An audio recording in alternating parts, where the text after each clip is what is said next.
To je Miljković, da.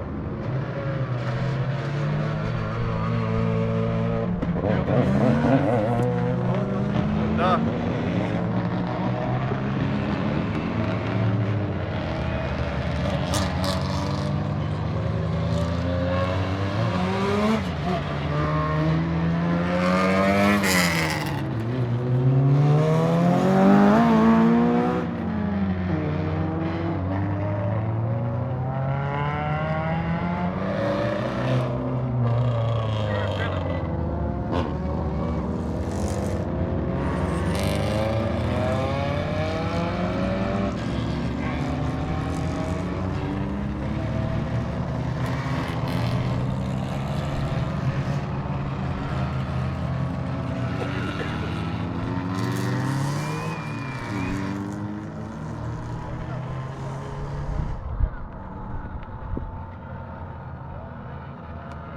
Eto, kad si na redu od njih vidio ovako sve?